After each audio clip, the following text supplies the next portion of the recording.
Hey Luminary, it's Leslie Tagorda, and I wanted to pop in for a short episode about this Capricorn full moon. In this episode, I wanted to share with you some of the ways that you can choose to work with this Capricorn full moon and how to dismantle Capricorn, because Capricorn is that systemic energy that we all feel. How do you dismantle it for change in your work? I wanted to offer you some personalized full moon reflections based on your rising sign. Then I'll be answering a few questions that the members of my free Facebook group, The Savvy Luminary, have asked.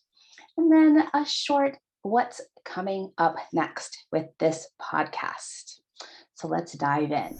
Well, if you've been watching this on video, on YouTube, or maybe you hear a slight change in the echo, I am not recording from my normal space under the stairs in San Francisco. I'm actually spending the summer in Hawaii visiting family and friends. So I'm really grateful to be here, but my summer schedule has been thrown off a little bit, which is fine because I made a promise to myself to honor summer in a decolonized way by making more space to do the things that are important to me and important to my work. So making lots of time for fun and spending with my family and making time, spacious time to do some extra things in my business that I wouldn't normally get to do in the regular part of the year, like finishing up an extra chapter for my Star Powered brand book and doing some internal big shifts in the business that I'm going to give you a little preview at the very end of this episode about what's coming up next. So this summer, I hope that you have been practicing what it means to rest.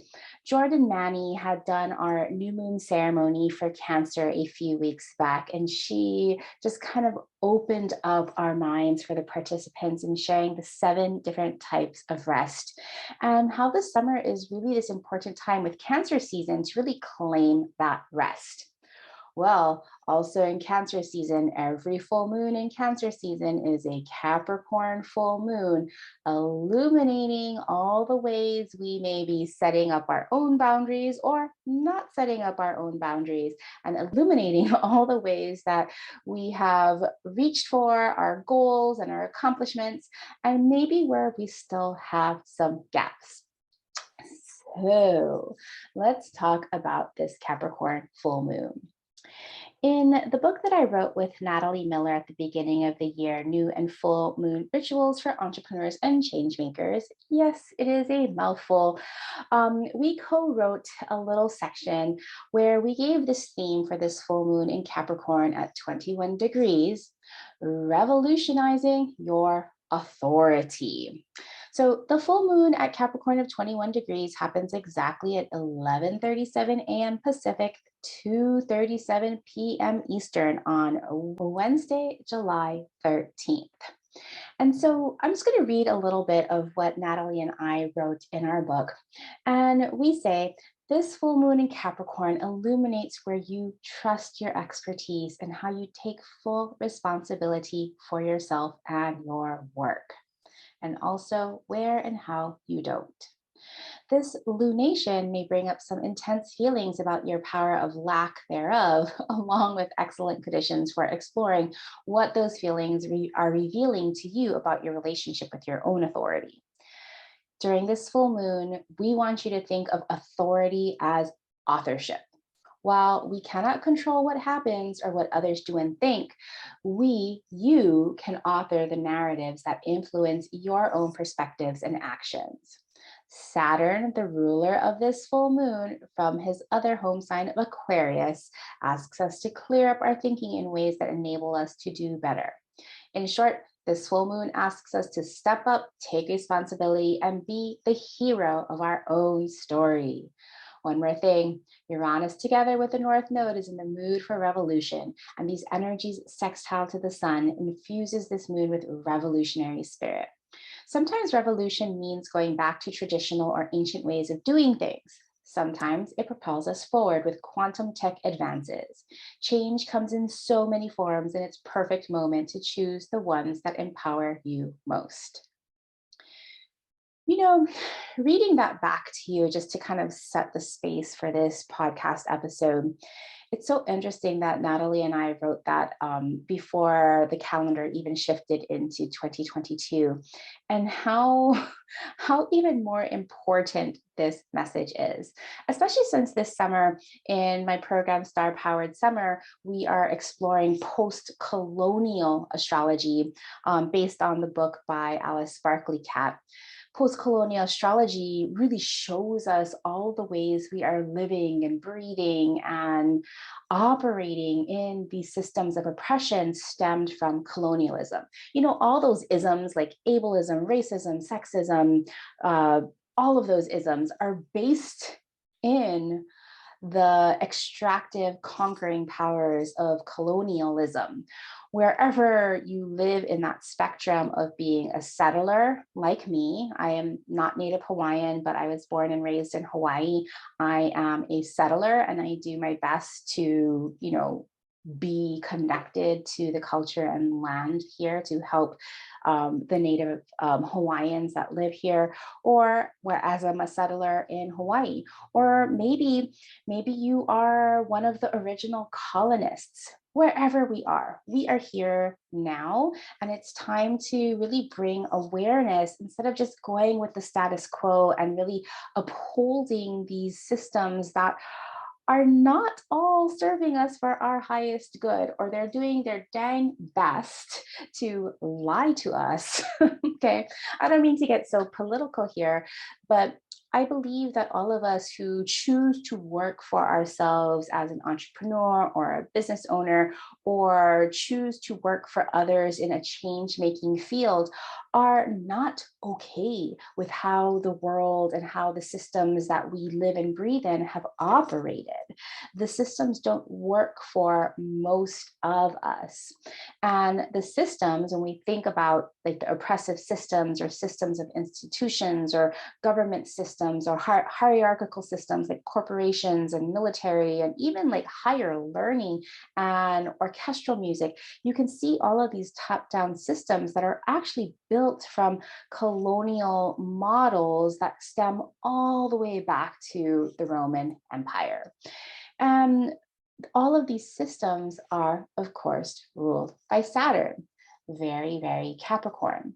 So when we're thinking about just this full moon, and you already know that the full moon is to see things in full illumination, the bright light of the Cancer sun shining directly on the face of the Capricorn moon is illuminating all of those Cancerian Capricorn themes about responsibility, accountability, belonging, and just kind of the sacred structures that we build in our life and our work.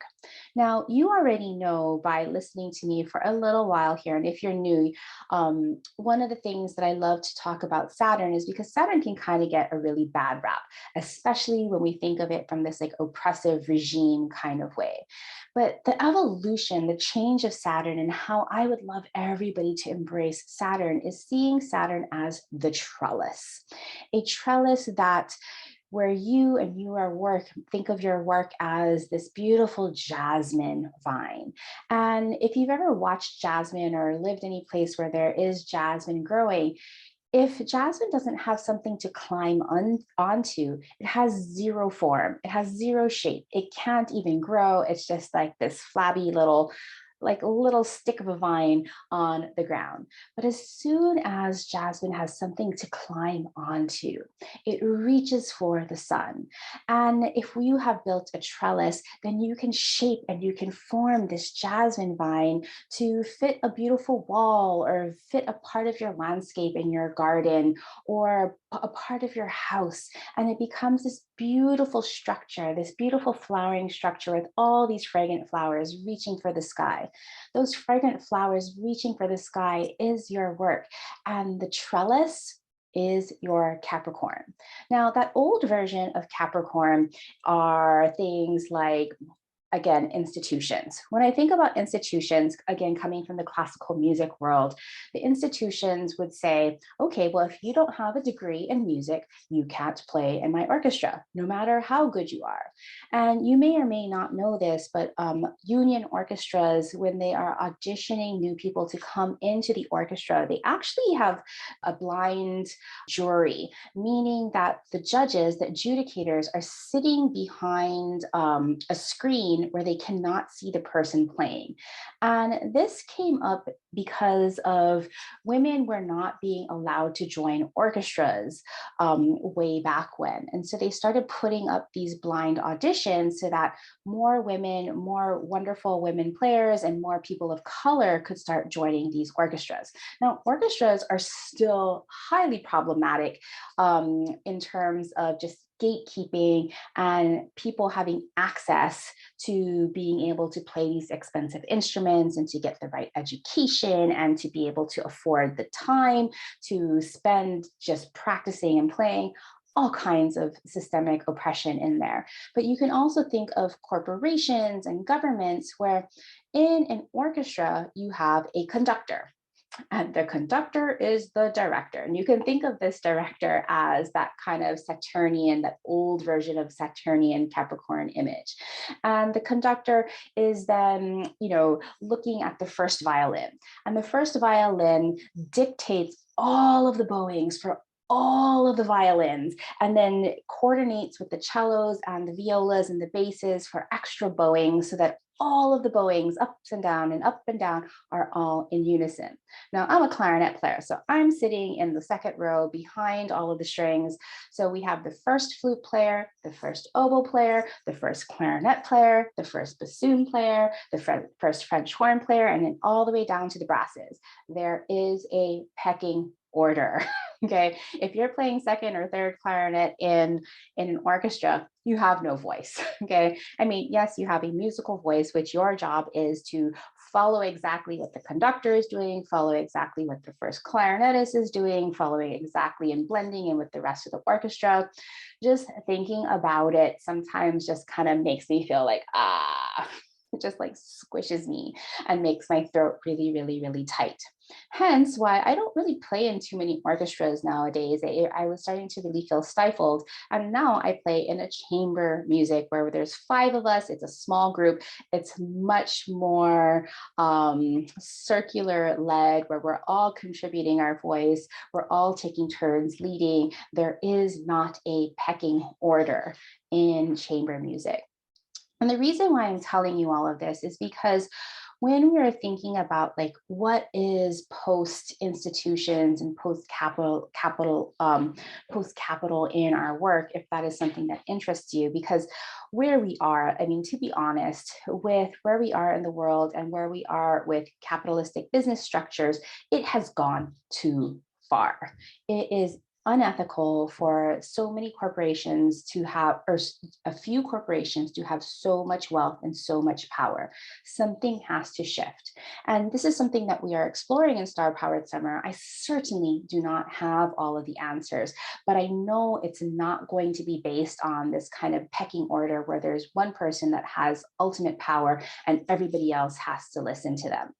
And so the reason why I bring this up is because we can think about in our work and in our businesses how we are still operating in this place of really like hierarchical, top-down, centralized kind of power in our work and our businesses. And even if you work for yourselves, how you might be replicating some of these kind of power dynamics in your life and work. No judgment, right? Because again, these are the systems that we live and breathe in. It's really hard to discern, hey, is this truth that is what has always been? Is this still true? Who wrote this? And is this for me? And what can I do to change? Okay. And so in that full moon write-up that Natalie and I are writing, this Capricorn ideal is now about centering your own powers into your own authorship. Now, there might be some of us who are not okay with this idea of authority or power because we might have had people taking power away from us or holding authority over us. So, of course, we wouldn't have these good relationships with those kinds of words. But now I'm asking you to really claim your own power and your own authority, your own responsibility with this Capricorn full moon.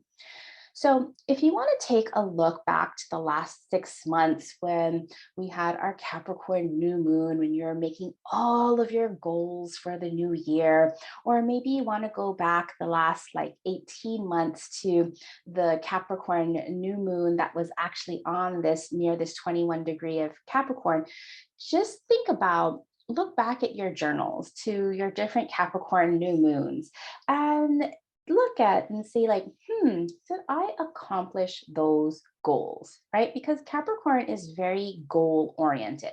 It wants a challenge.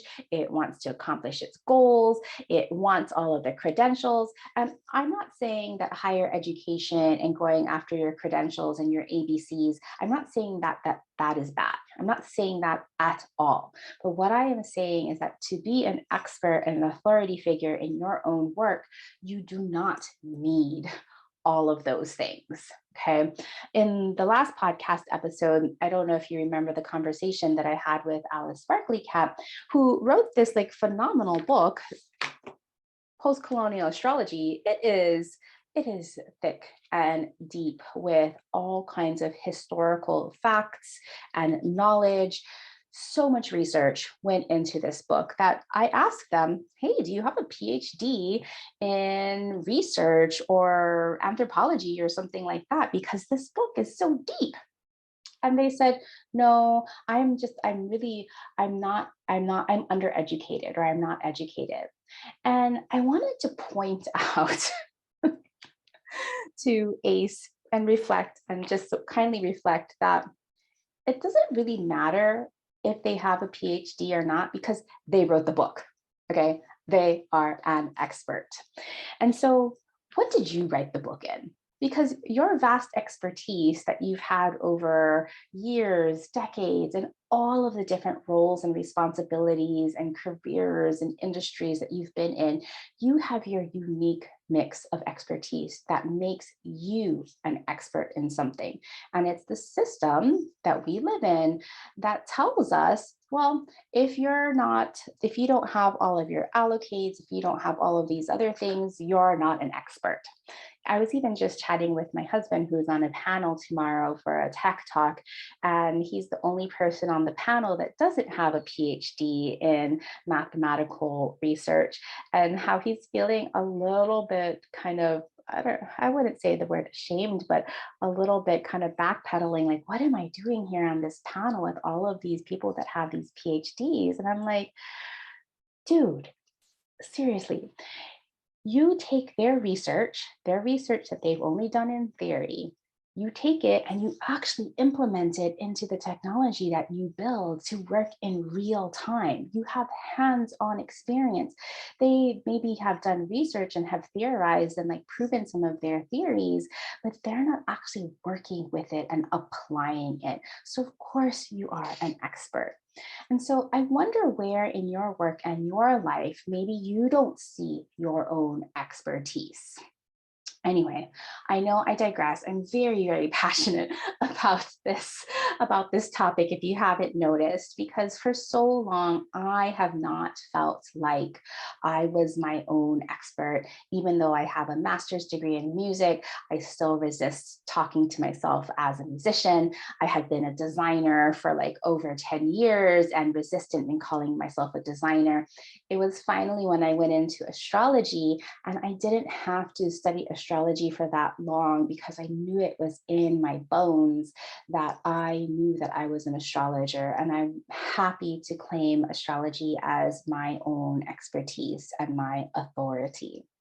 So ask yourself this, okay? If we're dismantling this idea of Capricorn so that we can fully see it in our lives. Capricorn for change makers is about dismantling institutionalized oppression.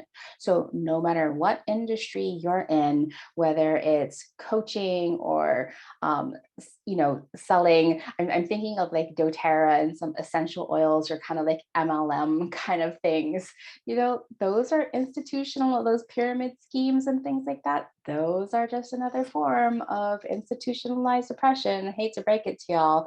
How can you dismantle those things? For change makers, it's also about proclaiming your sacred no's, creating your boundaries so that you can do the things that are going to work for you. And of course, if we work for others, there are certain things that we cannot say no to, especially if you're employed. It's really hard to say no to your employers. But if you feel that you're always saying no, or you want to say no all the time instead of saying a happy yes, then maybe that job isn't for you. And if you have your own business or you're an entrepreneur and you have a really hard time saying no to your clients, then maybe those clients aren't right for you. Okay. Another way that Capricorn for change making is about designing accountability for your own goals, meaning you're going after the things that you want, not going after the things that you think your family wants for you or others think that you should go for. What do you want? What are the goals that you want to climb that hill for? Those goals that feel so good for you. Of course, Capricorn for change making is not about overworking and overdoing, all from a sense of duty, instead about prioritizing and strategizing for sustainability. Yes, you want to get up to that top of that mountain and you want a challenge, but you're not going to do it all in one night, right? Without some great strategy and prioritizing. So making sure that you're fully rested and have everything that you need for that long haul. Lastly, Capricorn for change makers is about claiming your own expertise and authority. Just like I was mentioning with my husband and with Alice Sparkly Cat, they are experts and they are here to claim their own authority in their own unique way. It does not matter if they have a PhD. They have live experience and proven work. Alice wrote the book. So this full moon, I want you to illuminate how you and your work are being held back by the shadows of institutionalized systems, whether this could be sexism, ableism, racism, colonialism. These Capricorn shadows that can show up for you could look like overcommitting, right? Just saying yes, yes, yes, yes, yes. It could show up like doubting your expertise, like my husband earlier, or let's bring this to me. I earlier said that I had a hard time calling myself a musician, even though I have a master's degree in music. This could also be gatekeeping. Now, maybe let's, take a little bit like a look. Are you being the gatekeeper? Okay. Are you preventing somebody from accessing something? Or are the gates being closed on you? Just be honest, no judgments. This is all just about awareness so that we can make better choices going forward. Are you doing things out of obligation?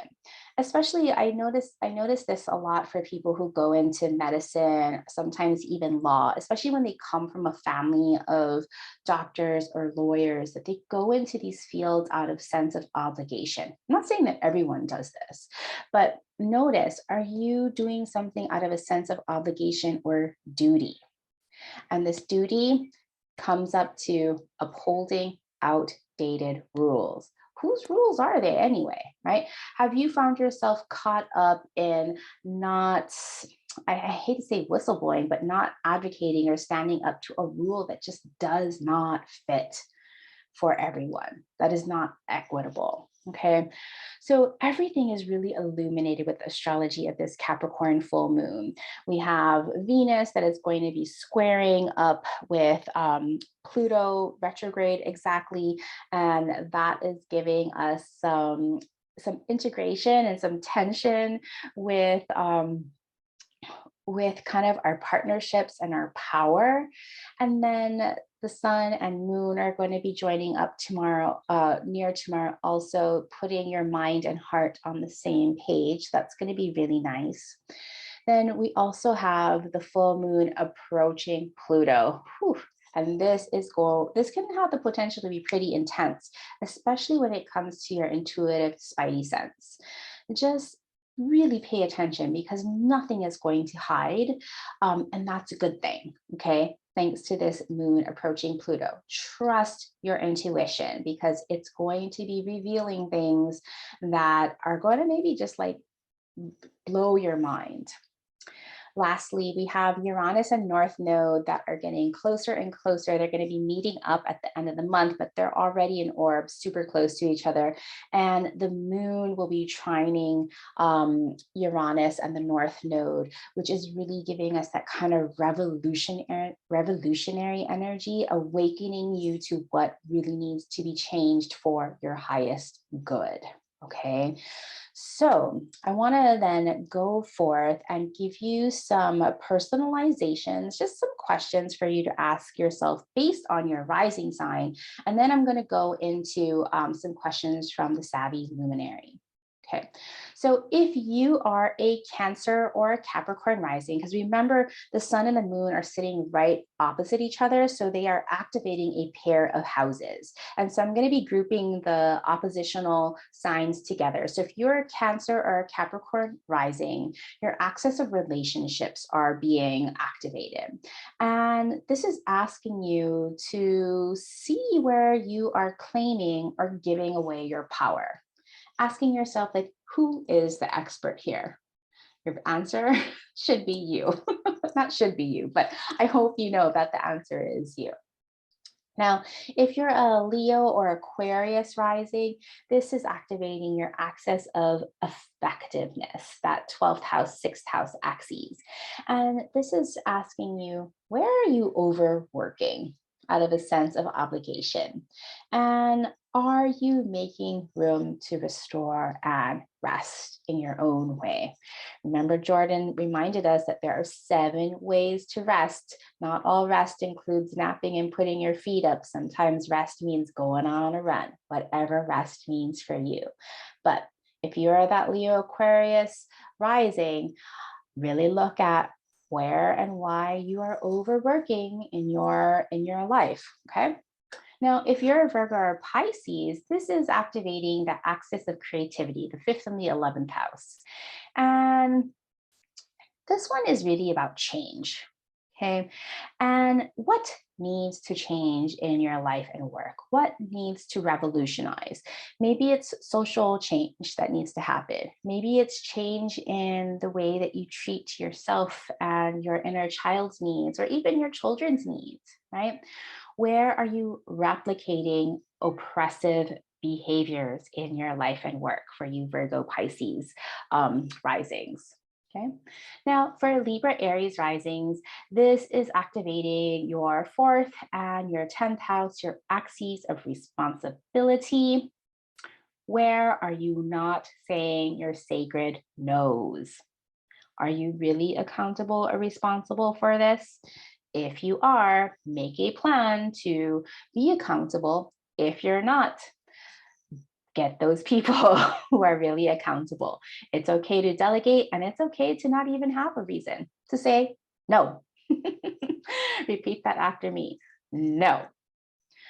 Okay. Now, if you're a Scorpio and Taurus rising, this is activating your axis of information, that 3rd house axis.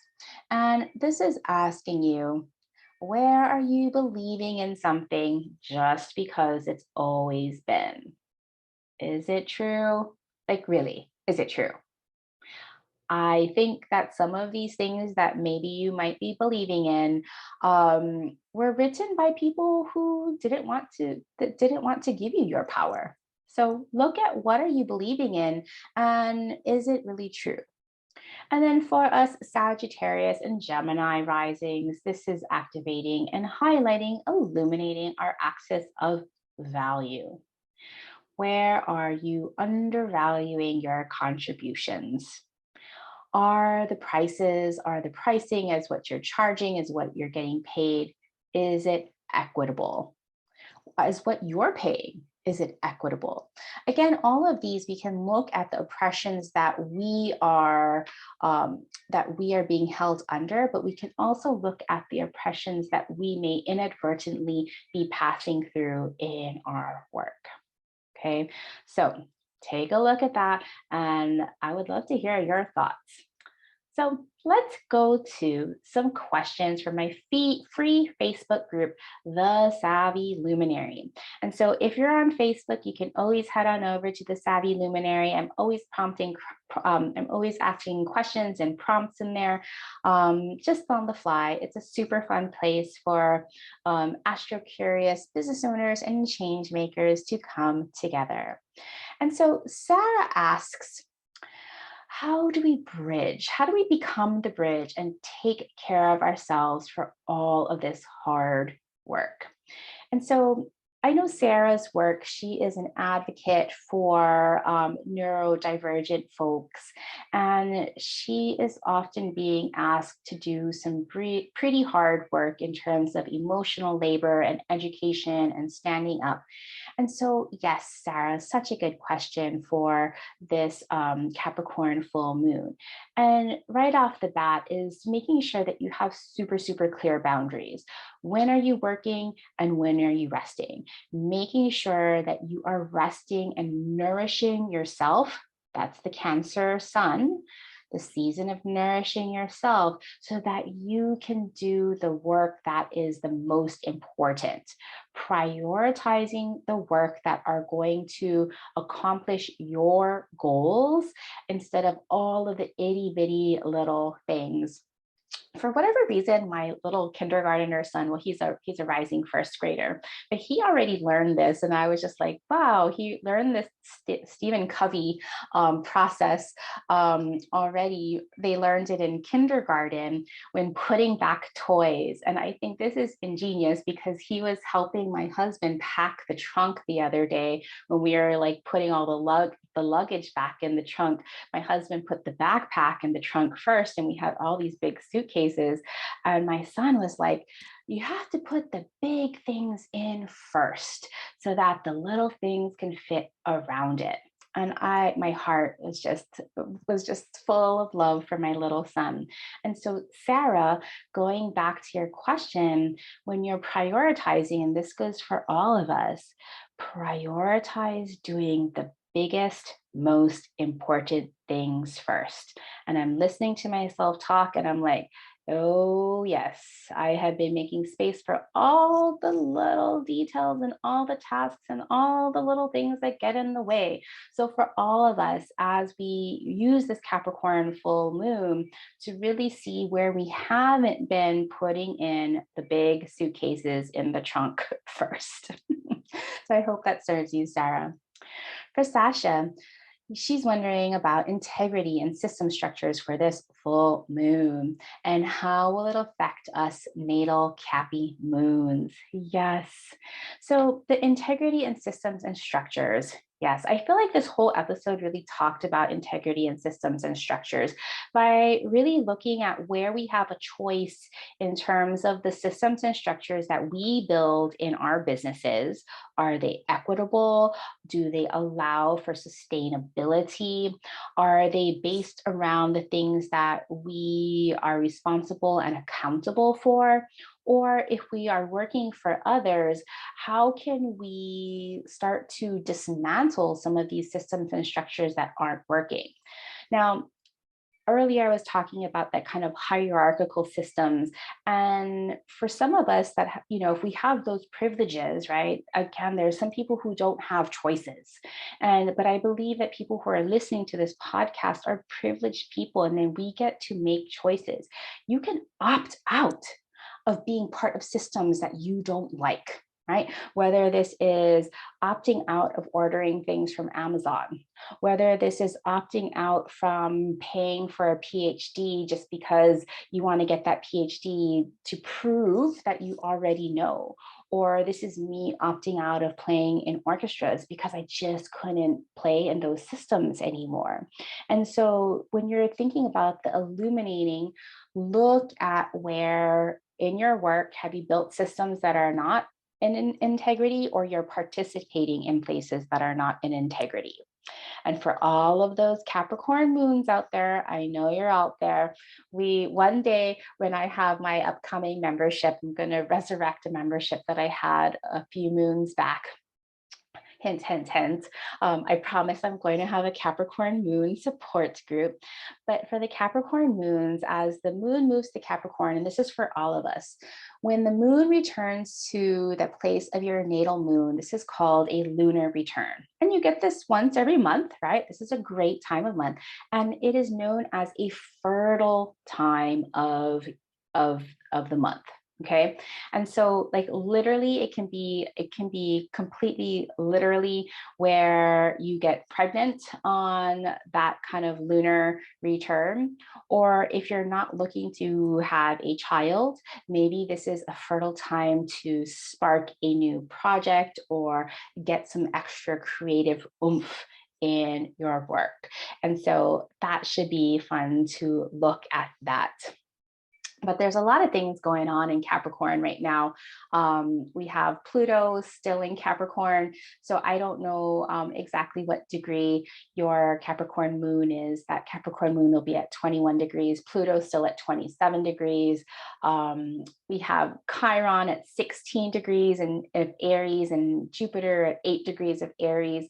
So there's a whole wide spectrum of how these Capricorn moons could be experiencing depending on what degree, because there's a lot of cardinal energy going on right now that may or may not be pinging your natal Capricorn moon. So I hope that served. And then Carmen asks, is this a good time to publish my first web page? If so, when or how long do I have to complete the publishing of the web page? So that's an interesting question, because what I would like to know when we're thinking about that question, Carmen, is kind of an electional question. You're asking about a good time to put something out in the world, thinking about your web page as having its first breath in the public world. And so depending on what the goal and the outcome of that web page is, as well as some of your own natal energies, there could be a lot of different answers for publishing your web page. Now, for me, as soon as I have a web page done, I'm like, boom, I'm going to post it, because I don't want to wait for anything. Like I just want to get it out into the world. But generally on a full moon, you may want to wait till after the moon is full for any kind of electional processes. Generally, a full moon is not a good day to elect to do something unless it's something that you want to sever or cut off. Right? If your web page is an opinion piece that you want to polarize people, then yes. But if it's something that you want to bring more people in or grow some traffic, probably the full moon wouldn't be the right time, because when we look at the moon has an opposition to the sun. And generally, when you're electing a time, having an opposition of the moon, even though it's the sun, isn't necessarily the best energy.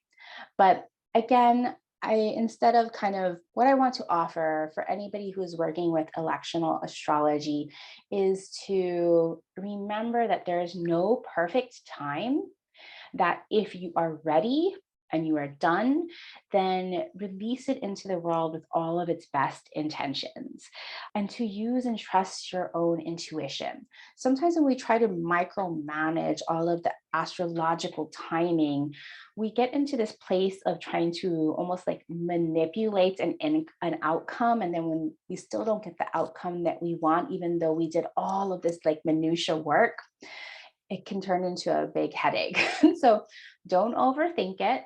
If you're done with it, you're happy, release it into the world, because you know what? It's a web page. It's not written in stone. You can always edit things and move forward. So of course, understanding what is the goal of this web page would also enable us to answer that question a little bit better.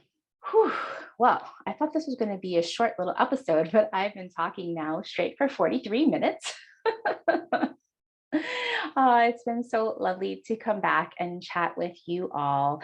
I wanted you to be the first to know that over the course of the next month, I haven't figured out the entire plan. I have some little posts, some like milestone posts of the changes that I want to have come forward. But the name of this podcast and kind of the breadth of my work, I'm shifting it specifically from just entrepreneurial work and business owners to change makers, because I've noticed that a lot of my people, maybe they have a job someplace else or they don't necessarily identify as entrepreneurs. So I'm making this a more inclusive space for people who identify as change makers that want to use astrology to lead by their chart. And so this podcast is going to be shifting, and I'll let you know when things change. And I'm in the process of outlining a few introductory episodes about just my philosophy, my little shift in perspective. But this podcast will soon be called Star Powered. And Star Powered will also be the platform for an upcoming membership that I want to make really accessible to people. That this membership will also contain my entire library of trainings. It's going to have so many goodies. It's going to have a place for community. It's going to have a place for learning astrology. It's going to be a place where all of us astro lovers just come together. So I'm super excited to be able to share that little secret with you, this not so secret anymore, but this has been sitting with me for a while. So be on the lookout for the shift. It's still me. I've changed and evolved like we all do. And so I'm really looking forward to what the future holds.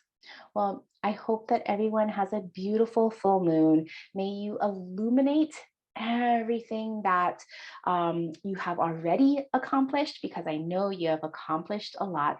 Illuminate and celebrate everything that you've accomplished already, and choose to reveal the systems of oppression that you are no longer willing to work with, and prune those out of your business so you can make more room for your accomplishments.